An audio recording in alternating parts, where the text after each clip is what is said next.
ছাব্বিশে ভোটের আগে ডবল টনিক নেতাজি ইন্ডোরে। বছর ঘুরলেই রাজ্যের বিধানসভা নির্বাচন। তার আগে মেগা সমাবেশ থেকে অভিষেক বন্দ্যোপাধ্যায়ের গা গরম করা বক্তব্যে সন্দেশখালি থেকে আরজি কর হসপিটালের ঘটনা একাধিক প্রসঙ্গ টেনেছেন তৃণমূলের সর্বভারতীয় সাধারণ সম্পাদক।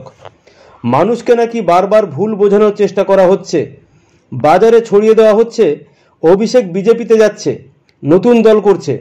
কিন্তু জেনে রাখুন, আমি বেঈমান নই, আমার গলা কেটে দিলেও আমি বিজেপিতে যাব না। অভিষেক এও বলেন, আমি অন্য ধাতুতে তৈরি, মানুষের কাছে যাব, মাথা নত করে কাজ করব, কিন্তু বিজেপির বশ্যতা স্বীকার করার লোক আমি নই। অভিষেক যে গুজবের প্রসঙ্গ তুলেছেন তা শুধু বিরোধী শিবিরে নয়, তৃণমূলের একাংশেও ছড়িয়েছিল।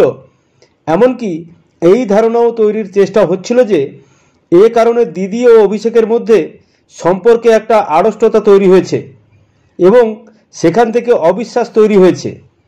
নেতাজি ইন্ডোরে চলছে তৃণমূলের মেগা সমাবেশ, আর সেখান থেকেই শুভেন্দু অধিকারী মুকুল রায়দের বেঈমান বলে ঘোষণা করলেন তৃণমূলের সর্বভারতীয় সাধারণ সম্পাদক অভিষেক বন্দ্যোপাধ্যায়। সেই সঙ্গে দলীয় কর্মীদের দিলেন বিশেষ বার্তা। তিনি স্পষ্টভাবে জানিয়ে দিলেন, দলের ভাবমূর্তি ক্ষুণ্ণ হয় এমন কাজ থেকে সবাইকে বিরত থাকতে হবে। সেই সঙ্গে সমাবেশ থেকে দলের প্রতি বিশ্বাসঘাতকতার প্রসঙ্গে মুকুল রায় ও শুভেন্দু অধিকারীর নাম উল্লেখ করলেন অভিষেক ব্যানার্জি। তার কথায়, দলের সঙ্গে যারা বেইমানি করেছিলেন সেই মুকুল রায়, শুভেন্দু অধিকারীদের কিন্তু আমি চিহ্নিত করেছিলাম। এবারেও বেইমানদের লেজে গোবরে করার দায়িত্বটা আমি নিলাম। এই বক্তব্যের পরেই দলীয় কর্মীদের কড়া বার্তা দিলেন তৃণমূলের সেকেন্ড ইন কমান্ড। তিনি বলেন, 1 বছর নিজেদের সব ভেদাভেদ ভুলে গিয়ে কাজে নেমে পড়ুন, জনসংযোগ নিবিড় করুন, ষড়যন্ত্র করে লাভ নেই, রাস্তায় নেমে কাজ করতে হবে। দিল্লি এবং মহারাষ্ট্র ভুতুড়ে ভোটার ধরতে না পারলেও বাংলা ভুয়ো ভোটারদের ধরবে।